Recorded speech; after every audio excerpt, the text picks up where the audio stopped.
Formula One fans, red alert at Maranello. Absurd problems with Ferrari's 2026 engine development. The team is behind schedule. And the news that's emerging is truly worrying. We're not talking about just a small delay.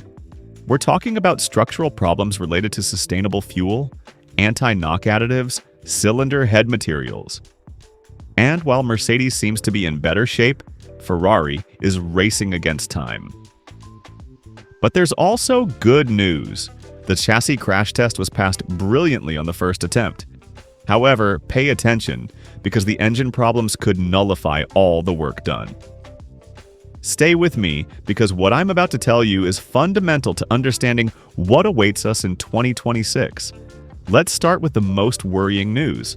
According to what's reported by Fulvio Solms in Corriere dello Sport, there's concern at Maranello, especially about engine development timelines. The prancing horse would in fact be behind schedule. But it's fair to say that other teams aren't perfectly ready either. The problem is we're facing an unprecedented technical revolution. For the first time in Formula One history, there will be an equal power distribution between internal combustion and electric. 50% thermal, 50% electric.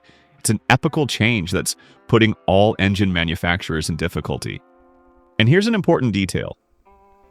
With the departure of Wolf Zimmermann, who went directly to Audi, it seems that at Maranello they've returned to a different solution regarding cylinder head materials.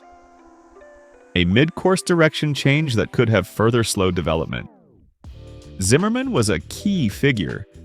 His departure left a significant void, and now the team must reorganize with new technical solutions. It's never good news to lose an experienced technician during such a delicate development phase. For months, there's been persistent rumors that Mercedes would have the best engine. But pay attention. This is thought to possibly be a strategy by the team led by Toto Wolff. A psychological strategy to ensure the best engineers aren't tempted to go to Maranello. And that's not all. Even the rumors talking about Alpine engine specialists just arrived at Ferrari, worried about the new power unit, would be false. Fake news spread around to destabilize. The work of Enrico Gualtieri's men continues, and the information is secret and inaccessible to most. But now, new worrying revelations are emerging, and these seem to be more concrete. And here we are at the heart of the problem. The engine specialist would have several doubts regarding the new completely sustainable fuel to use. The choice is between biofuel and e-fuel. And this choice is anything but trivial. The right fuel can provide an additional 5% power and greater reliability. 5% might seem little, but in Formula One, it's the difference between winning and losing. It's the difference between pole position and fifth row. And then there are the elements that give real headaches to engineers. Anti-knock additives. These chemical substances that prevent premature detonation in the engine. Fundamental for reliability and performance. But with completely new sustainable fuel, traditional additives don't work the same way. New formulations must be found, new chemical balances, and this requires time. Time that Ferrari doesn't have. But let's see what we know so far about the new Ferrari power unit. The turbocharged V6 will have a solution that will push hard regarding materials used. But pay attention to reliability. This is the critical point. The cylinder head is obtained from so-called additive manufacturing. Thanks to research development, DMLS is applied, direct metal laser sintering. This would be advanced technology that uses a high-power laser that literally melts metallic powders.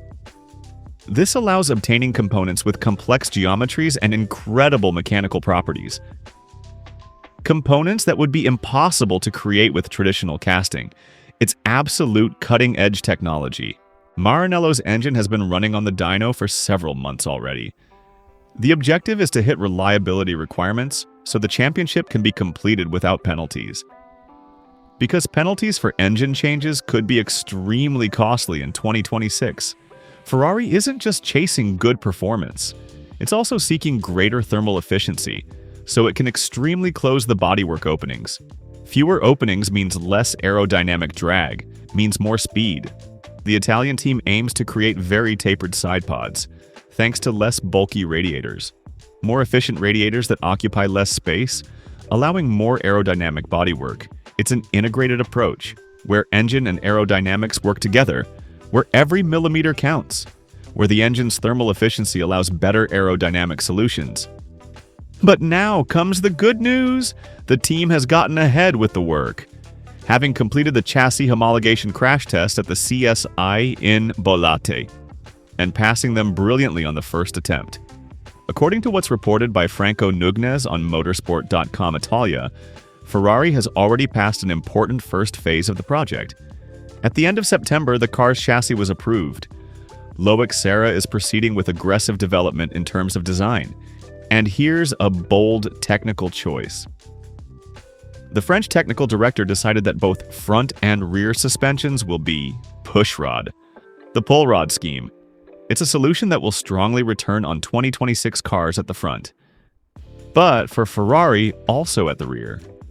It was since the F10, the car with which Fernando Alonso nearly won the championship in 2010, that such a choice hadn't been seen. The double pull rod didn't give expected results on the SF25.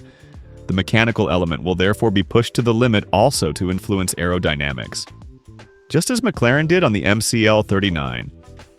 The rear suspension design will also be totally unprecedented, and here return Frederic Vasseur's words after the Qatar race. "We must work and react as a team. I understand the drivers and team's frustration, but from tomorrow morning we'll go back to work, even though most of the workload is concentrated on 2026. The Italian team openly admitted stopping aerodynamic development of the SF25 in April, focusing only on the evolved rear suspension. The mechanical update didn't give hoped-for results, and this brought the first criticisms to Loic Serra's technical direction. The winter break will be particularly short, because the new and anticipated cars will have to make their debut in Barcelona tests, which will be conducted behind closed doors for the press from January 26th to 30th. Much earlier compared to the recent past.